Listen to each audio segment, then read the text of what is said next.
Good morning class. कल हम लोगों ने डिस्कस किया था सारणिक, उसी के आगे आज फिर से हम लोग डिस्कस कर रहे हैं लेक्चर नंबर 2 में। कल हम लोगों ने डिस्कस किया कि किस तरीके से हम 2x2 मैट्रिक्स का डिटर्मिनेंट फाइंड कर सकते हैं, किस तरीके से हम 3x3 डिटर्मिनेंट्स का मैट्रिक्स का डिटर्मिनेंट हम फाइंड कर सकते हैं। आज हम उसी के आगे कुछ क्वेश्चंस उसके लगवाएंगे, उसी पे डिपेंड कुछ क्वेश्चंस होंगे जो आपको सॉल्व करने हैं। किस तरीके से सॉल्व होंगे वो आज बताएंगे, ठीक है। तो देखते हैं।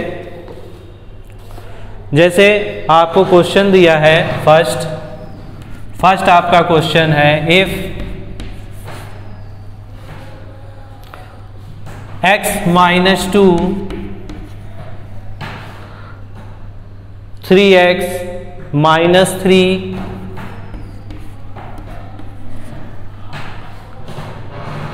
2x is equal to 3। ये आपका क्वेश्चन दिया है और इसमें आपको फाइंड करना है, find the value of x। आपको फाइंड करना है x कितना होगा, ये आपको बताना है। तो जैसे कल हम लोगों ने 2x2 मैट्रिक्स या डिटर्मिनेंट्स को सॉल्व किया था, उसी तरीके से इसको भी हम सॉल्व करेंगे। क्या है सॉल्व करने का तरीका? वही तरीका लगाएंगे। x - 2 3x - 3 2x is equal to 3 दिया है। हम क्या करेंगे, इसकी मल्टीप्लाई इससे करेंगे, इसकी मल्टीप्लाई इससे करेंगे। तो इसकी मल्टीप्लाई जब इससे करेंगे तो लिखेंगे 2x x - 2 और बीच में क्या लगता है माइनस, 3 3 जा 9 माइनस का 9x इज इक्वल टू 3। अब इसमें अंदर मल्टीप्लाई कर दो तो ये आ जाएगा 2x² और ये आ जाएगा माइनस का 4x और माइनस माइनस प्लस का 9x इज इक्वल टू 3। इसको और सॉल्व करेंगे तो ये आपका क्या बन जाएगा, एक क्वाड्रेटिक इक्वेशन बन जाएगी। क्वाड्रेटिक इक्वेशन बना लेते हैं। 2x² plus 5x - 3 is equal to 0। अब इस क्वाड्रेटिक इक्वेशन को हम सॉल्व करेंगे। इस क्वाड्रेटिक इक्वेशन को जब सॉल्व करेंगे तो हमको x की वैल्यूज मिलेगी। क्वाड्रेटिक इक्वेशन सॉल्व करते हैं। 2x² plus 5x - 3 is equal to 0। अब यहाँ इसको सॉल्व करेंगे तो आएगा 2x², 5 6 आया। यहाँ पे 6 लाने के लिए इसको हम क्या करेंगे,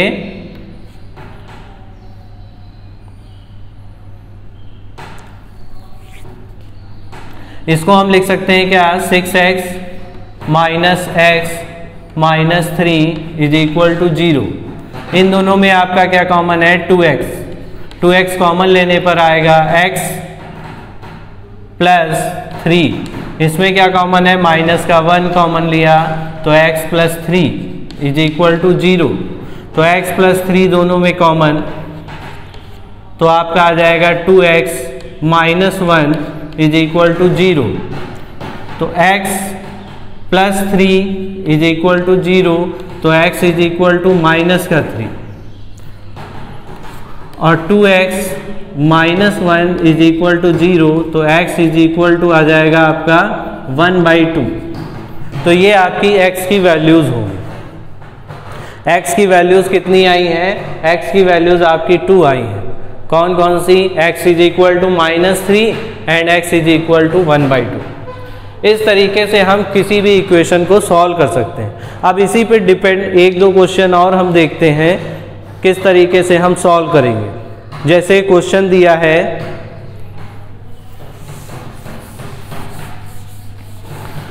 ये जो क्वेश्चन आपको सॉल्व करवाए जा रहे हैं, ये आप अपनी कॉपी पे नोट करेंगे और उसको सॉल्व करेंगे।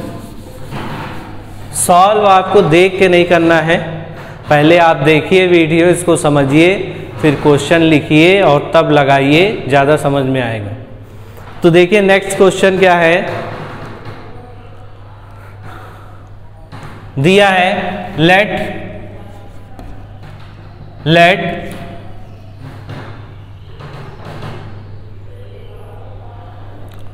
3xy1 is equal to 3 4 2 1। Determinant में 3 4 2 1। यहाँ पे आपको फाइंड करना है, find the value of x and y।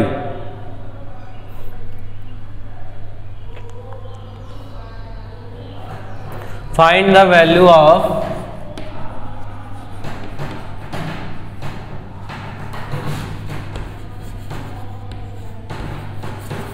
x and y। ये क्वेश्चन, यहाँ पे x y की आपको वैल्यू फाइंड करनी। तो x एंड y की वैल्यू कैसे सॉल्व करेंगे, इसको उसी तरीके से हम सॉल्व कर सकते हैं जैसे अभी आपने पिछले क्वेश्चन को सॉल्व किया है, उसी तरह इसको हम सॉल्व करेंगे। ठीक है, तो देखते हैं कैसे सॉल्व कर सकते हैं। इसको सॉल्व करने के लिए सबसे पहले मल्टीप्लाई इसकी होगी तो 3 आएगा, माइनस XY आएगा, इज इक्वल टू इसको सॉल्व करेंगे तो आ जाएगा 3 और माइनस का 8। ठीक है, तो ये आया, तो XY यहाँ से क्या आ जाएगा 3 minus XY is equal to minus का 5। तो XY इज इक्वल टू कितना आ जाएगा 8। XY की वैल्यू क्या आई है 8 आई है। अब यहाँ पे एक चीज और भी दे रहा है, इफ, साथ में क्वेश्चन में है if x and y are natural number.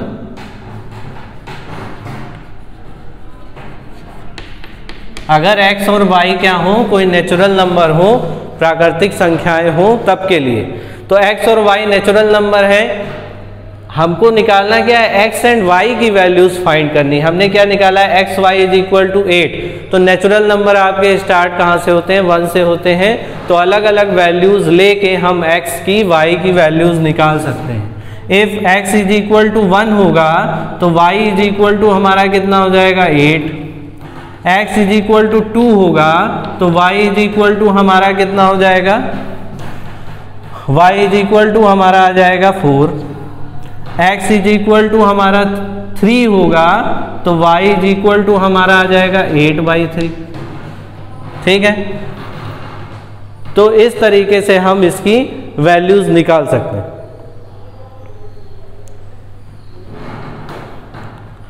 ये आपकी वैल्यूज होंगी। x इज इक्वल टू अगर हम 4 ले लें तो हमको y इज इक्वल टू क्या मिल जाएगा, y इज इक्वल टू हमको मिल जाएगा 2। ठीक है, तो ये वैल्यूज हमको मिलती रहेंगी। अब देखो यहाँ x is equal to 2, y is equal to 4, यहाँ भी x इज इक्वल टू 4 तो y इज इक्वल टू 2। तो ये वैल्यू या तो x हमारा 2 होगा या x इज इक्वल टू 4 होगा, तो y इज इक्वल टू 4 हो जाएगा तो y इज इक्वल टू 2 हो जाएगा। मतलब किसी एक की वैल्यू अगर हम बदल रहे हैं तो दूसरे की वैल्यू भी चेंज हो जाएगी। ठीक है, तो ये हमारे इसके आंसर हो जाएंगे। अब इसके आगे और बढ़ते हैं, कुछ क्वेश्चंस हैं जो आपको सॉल्व करने होंगे घर से। वो हम आपको जहाँ तक है आपके ग्रुप में हम भेज दिए जाएंगे, आपको उसको आपको सॉल्व करना होगा। अब ये 2x2 मैट्रिक्स के कुछ क्वेश्चंस हो गए। अब हम सॉल्व करेंगे आगे, डिटर्मिनेंट निकालना होगा 3x3। 3x3 कल हमने एक क्वेश्चन सॉल्व किया था। 3x3 का हमने बताया था कि आपको क्वेश्चन दिया होगा और उसमें लिखा होगा expanding with respect to row या expanding with respect to column. तो क्वेश्चन आपका कोई भी हो, आप उसको एक्सपेंड चाहे किसी भी रो से कर सकते हैं या किसी भी कॉलम से कर सकते हैं। आपके पास 3x3 कोई मैट्रिक्स होगी, जैसे मान लेते हैं A हमने मान लिया, एक मैट्रिक्स डिटर्मिनेंट दिया है, मान लो मैट्रिक्स है आपके पास 3x3 की मैट्रिक्स है 2 5 1 3 -1 2 3 2 1। ये आपकी मैट्रिक्स है और इसमें लिखा होगा expanding with respect to row, expanding with respect to row. तो इसको हम एक्सपेंड करेंगे रो के अकॉर्डिंग। रो कौन सी है? ये रो है आपकी, ये रो है, ये रो है। तो ये आपकी रोज है, इनके अकॉर्डिंग आपको, इनके रिस्पेक्ट में आपको एक्सपेंड करना होगा। चाहे फर्स्ट वाली ले सकते हैं, सेकंड वाली भी ले सकते हैं, थर्ड वाली भी ले सकते हैं। हम तीनों करके देखते हैं। Expanding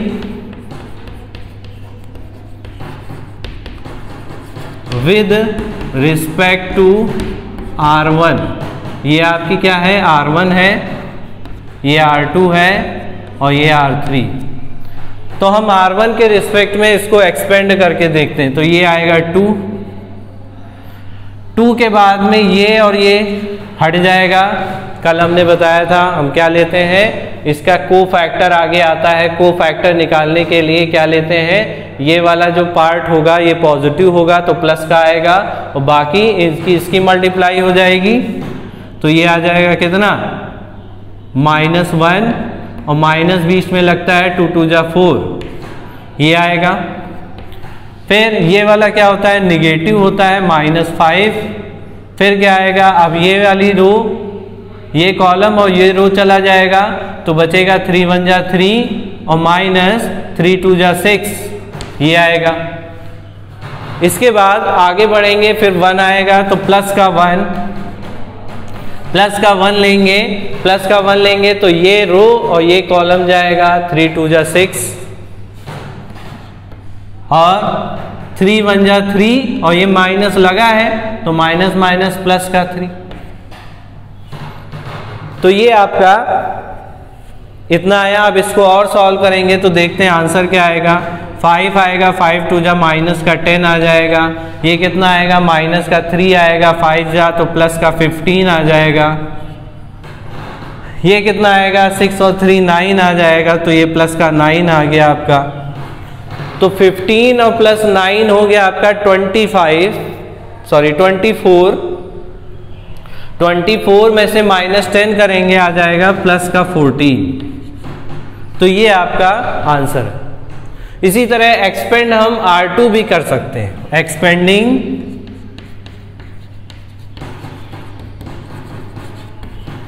with respect to R2, second row में एक्सपेंड करेंगे तो कितना आएगा देखते हैं। ये वाली रो अब हम ले रहे हैं तो ये रो में ये 3 है। 3 आपका पता है क्या होता है? निगेटिव कि पॉजिटिव, ये आपका हो जाएगा निगेटिव। ठीक है, तो ये आएगा माइनस का 3।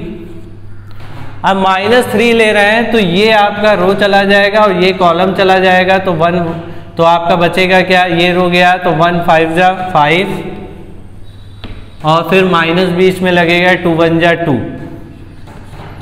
फिर उसके बाद ये माइनस का है तो ये प्लस का रहेगा, बट इसमें माइनस पहले से लगा है तो प्लस का लगाएंगे -1। अब -1 ले रहे हैं तो ये कॉलम और ये रो जाएगा। जब ये कॉलम और ये रो जाएगा तो बचेगा 2 और -3 1 जा 3, ये आ जाएगा। फिर आगे ये आपका क्या था? माइनस, ये प्लस, फिर ये माइनस, तो ये आएगा -2। अब देखिए इसमें ये कॉलम और ये रो जाएगा। जब ये कॉलम और ये रो और ये कॉलम जाएगा तो आपका बचेगा क्या? आपका बचा आपका 2 2 जा 4 -5 3 जा 15,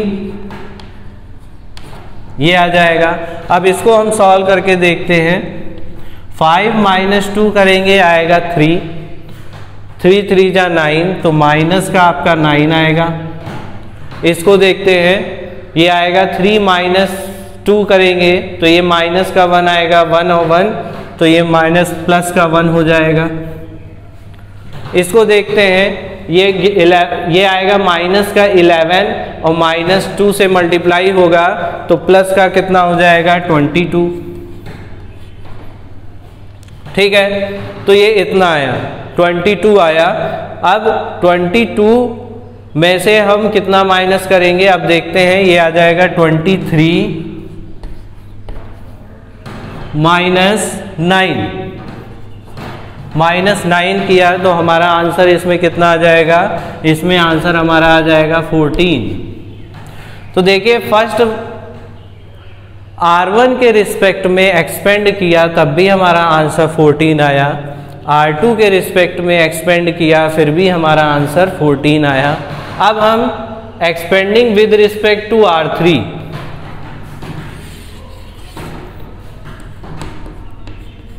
एक्सपेंडिंग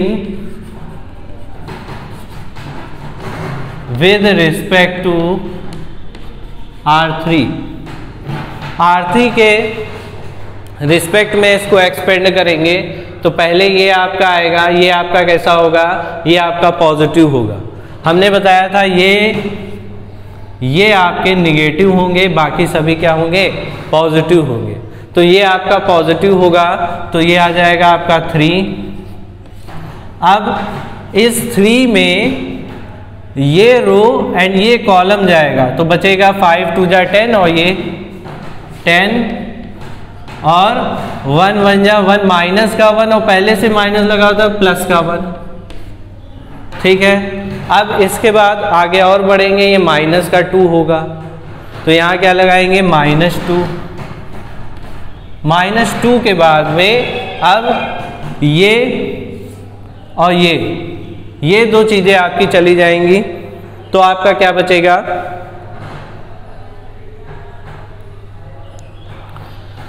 अब आगे देखते हैं। जब ये और ये चला गया तो हमारा बचा क्या, 2 2 जा 4,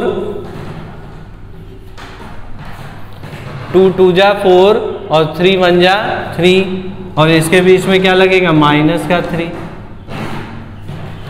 अब ये 1 लेंगे तो 1 आपका क्या होगा, प्लस का 1 हो जाएगा। +1 लेने पर हमारा क्या, ये रो, ये कॉलम एंड ये रो जाएगी तो ये बचेगा 2 2 जा 2 माइनस का 2 और 5 3 जा 15 -2 और -15। तो ये आपका आएगा। इसको सॉल्व करने पर ये आया। अब इसको कैलकुलेट करते हैं, देखते हैं कितना आएगा। 3 3 10 11 और 3 जा 33, ठीक है।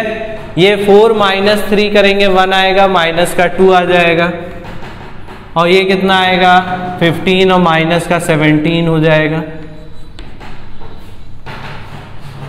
ठीक है। तो इसमें से हमने क्या किया, अब इसको माइनस करते हैं तो ये आ जाएगा 33 और माइनस ये आपका आ जाएगा 19। इसमें से माइनस करो तो ये आ जाएगा आपका 14, ठीक है। इसका मतलब क्या है कि हम किसी भी तरीके से या किसी के रिस्पेक्ट में एक्सपेंड करें, चाहे R1 चाहे R2 चाहे R3, रो में कोई भी हम ले सकते हैं। अगर एक्सपेंडिंग विद रिस्पेक्ट टू रो लिख के आ रहा है तो हम R1 भी ले सकते हैं, R2 भी ले सकते हैं, R3 भी ले सकते हैं और आंसर तीनों से ही सेम आएंगे। इसी तरह कॉलम से भी हम एक्सपेंड कर सकते हैं। कॉलम में क्या है, जैसे हमने रो में किया है उसी तरह कॉलम लेके भी हम एक्सपेंड कर सकते हैं। उसके भी आंसर हमारे क्या आएंगे, सेम, डिटर्मिनेंट सेम आंसर आएंगे, अलग अलग कोई भी आंसर नहीं होगा, ठीक है। तो ये हुआ 3/3 मैट्रिक्स को सॉल्व करने का तरीका। इस तरीके से हम डिटर्मिनेंट निकाल सकते हैं। ये आपके इस टाइप के क्वेश्चन। अब देखते हैं कुछ क्वेश्चन और, इस पे डिपेंड कुछ क्वेश्चन हम देखते हैं। सबसे पहले 2/2 के कुछ क्वेश्चन कर लें, फिर उसके आगे हम 3/3 के क्वेश्चन करते हैं। जैसे फर्स्ट क्वेश्चन आपको दिया है 2/2 का ही क्वेश्चन है, दिया है आपको a प्लस IB और -C प्लस ID और ये C प्लस क्या है, C प्लस ID और A माइनस IB। ये आपका क्वेश्चन दिया है, इसमें डिटर्मिनेंट आपको फाइंड करना है। तो देखते हैं इसको सॉल्व करते हैं। कैसे सॉल्व करेंगे? वही तरीका, इसको इससे हम मल्टीप्लाई करेंगे। जब इसको इससे मल्टीप्लाई करेंगे तो क्या आएगा? ए स्क्वायर और माइनस आई बी का होल स्क्वायर, ए प्लस बी ए माइनस बी, ए स्क्वायर माइनस आई बी का होल स्क्वायर। अब बीच में क्या लगता है? माइनस। अब इसकी और इसकी मल्टीप्लाई करेंगे तो ए प्लस बी और ए माइनस बी ये लिखा है, तो ये क्या हो जाएगा? आई डी का स्क्वायर माइनस सी का स्क्वायर, तो ये आ जाएगा। अब इसको हम ओपन करेंगे, इसको ओपन करते हैं तो क्या आएगा? ए स्क्वायर और माइनस, अब आई स्क्वायर की वैल्यू होती है -1, आई स्क्वायर की वैल्यू क्या होगी? -1। तो जहां पे आई स्क्वायर होगा वहां पे हम क्या लिख देंगे? -1। तो यहां आई स्क्वायर आएगा तो -1 और माइनस माइनस प्लस, तो ये बी स्क्वायर माइनस, इसकी वैल्यू क्या होगी? इसकी भी वैल्यू हो जाएगी माइनस का डी स्क्वायर, माइनस का डी स्क्वायर, और ये क्या है? माइनस का सी स्क्वायर। इसके पहले ये माइनस लगा है तो a square plus b square minus c square, minus minus plus का सी स्क्वायर और प्लस का डी स्क्वायर। ये आपका a square plus b square plus c square plus d square, ये आपका आंसर आ जाएगा। अब इसके आगे और बढ़ते हैं, एक दो क्वेश्चन और मैट्रिक्स, सेम मैट्रिक्स के ही सॉल्व करेंगे, 2x2 मैट्रिक्स है ना। तो देखते हैं उनके आंसर क्या आते हैं। जैसे आपको दिया है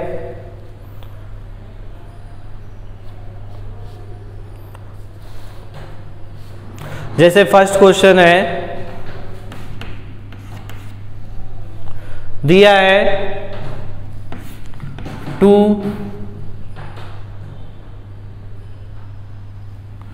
5 4 1 इज इक्वल टू 2x 6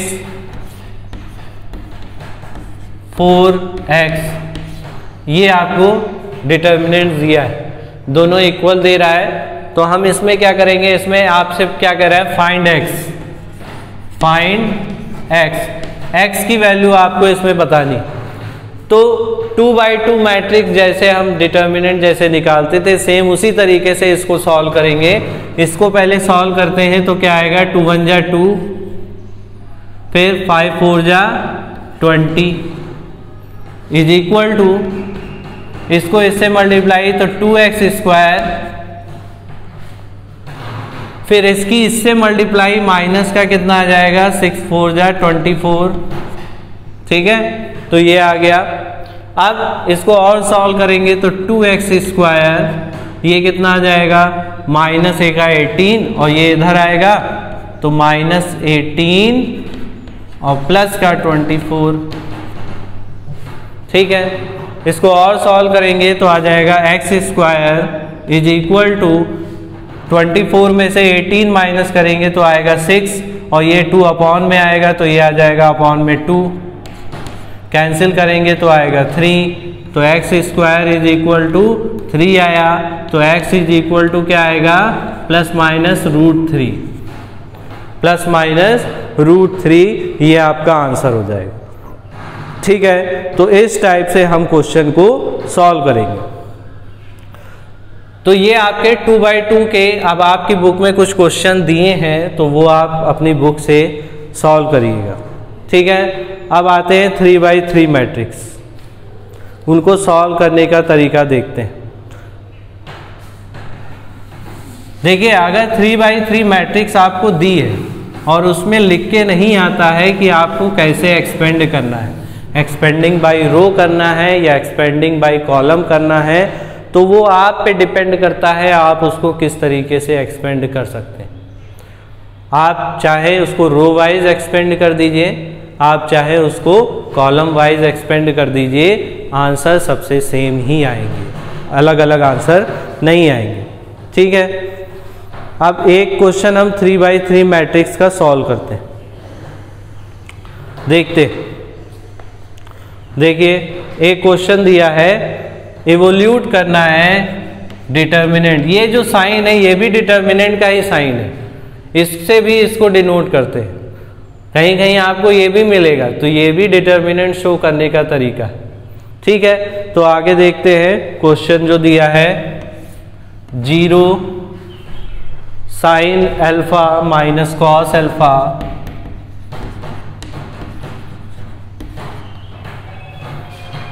फिर उसके बाद माइनस साइन अल्फा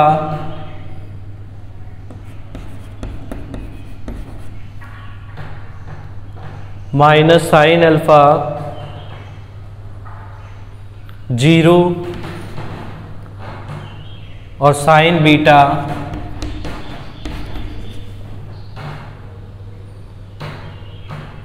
फिर cos alpha minus sign beta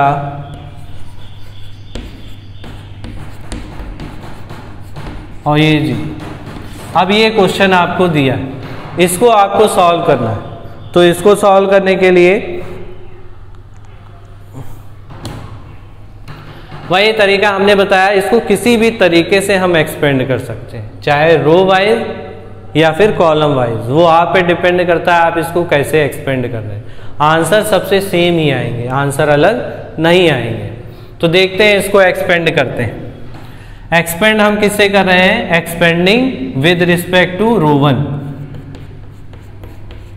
expanding with respect to R1। R1 के रिस्पेक्ट में हम इसको एक्सपेंड करके देखते हैं क्या आता है। एक्सपेंड करते हैं तो ये हमको पहले ही 0 दिया है, तो 0 से अगर हम आगे मल्टीप्लाई भी करेंगे तो कंप्लीट 0, तो फर्स्ट पार्ट तो हमारा 0 आ जाएगा। ठीक है, फिर क्या लगता है? माइनस साइन अल्फा आएगा।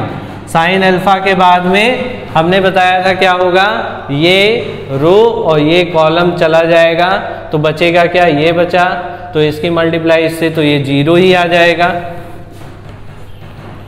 फिर बीच में लगता है माइनस के बाद में इसकी मल्टीप्लाई इससे होगी, तो cos alpha into sine beta आएगा, ये आया। अब इसके बाद आगे और सॉल्व करेंगे तो ये माइनस का होगा तो ये प्लस का रहेगा, बट इसमें पहले से ही माइनस लगा है तो कॉस अल्फा। ठीक है, अब देखिए तो ये आपकी रो जाएगी और ये कॉलम जाएगा, तो बचेगा ये और ये और ये और ये, तो इसकी मल्टीप्लाई इससे करेंगे तो माइनस माइनस प्लस हो जाएगा और आगे आएगा क्या? Sine alpha into sine beta. फिर इसकी इससे मल्टीप्लाई होगी तो ये आपका क्या हो जाएगा? ये 0 हो जाएगा, तो ये आपका माइनस का 0 आगे लग जाएगा। ठीक है, ये आपका, अब इसको हम सॉल्व कर लेते हैं। तो ये कितना? माइनस माइनस प्लस हो जाएगा, तो प्लस हो जाएगा तो आ जाएगा sine alpha into cos alpha into sine beta, और ये आपका माइनस का आ जाएगा sine alpha into cos alpha into sine beta. अब इसका ये आया, इसका ये, दोनों सेम है। जब सेम है, ये प्लस है वो माइनस, तो ये कैंसिल हो जाएंगे और ये आपका आंसर कितना आ जाएगा? 0। तो इस तरीके से हम चाहे रो 1 के रिस्पेक्ट में कर लें, चाहे रो 2 के रिस्पेक्ट में, चाहे रो 3, आंसर हमारा क्या आएगा? 0 ही आएगा। या फिर कॉलम वाइज भी कर सकते हैं, तो कॉलम वाइज भी आपका आंसर सेम आएगा।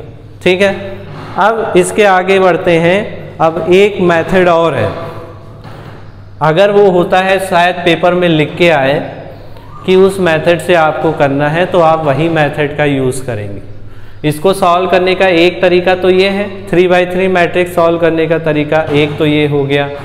अब एक तरीका और है, वो हम देखते हैं।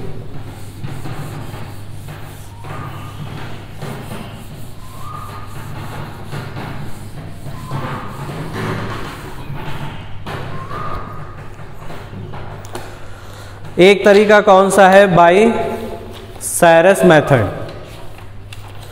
देखते हैं Sarrus method.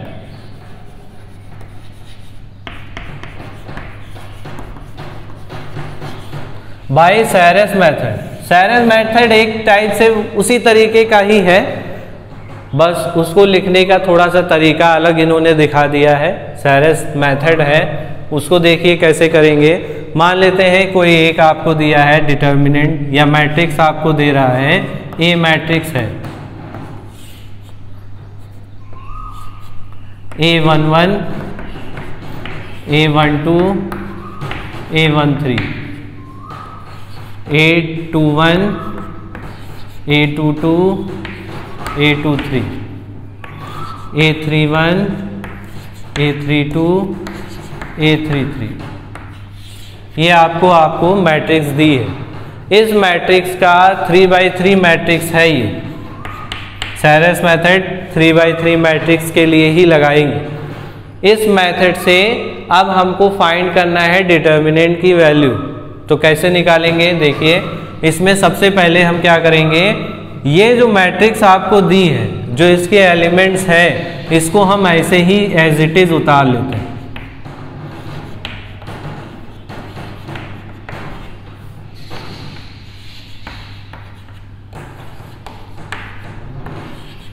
A23, A31, A32, A33,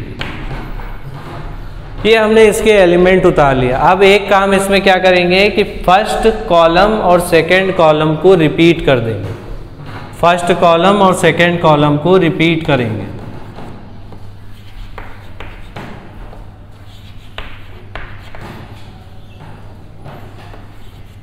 A12, A22, A32, ये हमने first column and second column को रिपीट किया।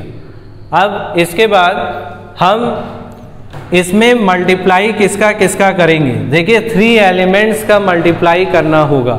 अब 3 एलिमेंट हमको कहाँ से मिलेंगे, फर्स्ट से पकड़ के 3 एलिमेंट देखते हैं। तो इसका इससे मल्टीप्लाई, इसका इससे मल्टीप्लाई करेंगे, इसका इससे मल्टीप्लाई होगा, इसका इससे मल्टीप्लाई, इसका इससे मल्टीप्लाई करेंगे, इसका इससे मल्टीप्लाई करेंगे।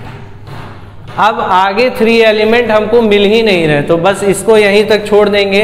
अब इसी के अपोजिट में लेके चलते हैं। अपोजिट में लेने का मतलब इसका इससे मल्टीप्लाई और इसका हम इससे मल्टीप्लाई करेंगे, ठीक है। इसका हम इससे मल्टीप्लाई करेंगे, इसका इससे मल्टीप्लाई करेंगे, ठीक। इसका इससे मल्टीप्लाई, इसका इससे मल्टीप्लाई करेंगे। अब इनको जैसे हमने मल्टीप्लाई किया है एज इट इज वैसे ही हम इसको उतार देंगे। और वही काम अगर इस तरीके से मल्टीप्लाई करते हैं तो पॉजिटिव, और इसके अपोजिट मल्टीप्लाई करते हैं तो निगेटिव आता है। तो हम इसको उसी तरीके से लिख देते हैं। A11, A22, A33 plus A12, A23, A31 plus A313, A21 और A32, ये तो पॉजिटिव होंगे। इसके अपोजिट जो हैं उनको हम निगेटिव लिखेंगे। तो माइनस का क्या आ जाएगा, माइनस का A13, A22, A31 minus A11, A23, A32 minus A12, A21, A33। ये आपका, इसमें हम वैल्यू पुटअप करेंगे तो हमको मैट्रिक्स का, इस मैट्रिक्स का डिटर्मिनेंट का आंसर मिल जाएगा। तो ये आपका सैरस मेथड। क्वेश्चन आ सकता है कि आप दोनों, एक क्वेश्चन दिया होगा आपको, दोनों तरीके से उसको सॉल्व करके दिखाना होगा। 3x3 मैट्रिक्स डिटर्मिनेंट को आपको दोनों तरीके से सॉल्व करना, और दोनों के आंसर भी आपके सेम आएंगे। ठीक है क्लास, तो आज के लिए इतना ही। सैरस मेथड पे डिपेंड आप क्वेश्चन लगाएंगे। जो क्वेश्चन नहीं लगते हैं वो आगे हम देखेंगे, जब क्लास होगी तो उसको बताया जाएगा। फिलहाल के लिए आज इतना ही। आगे का लेक्चर आगे का जो टॉपिक है वो कल डिस्कस करेंगे। ठीक है, थैंक यू क्लास।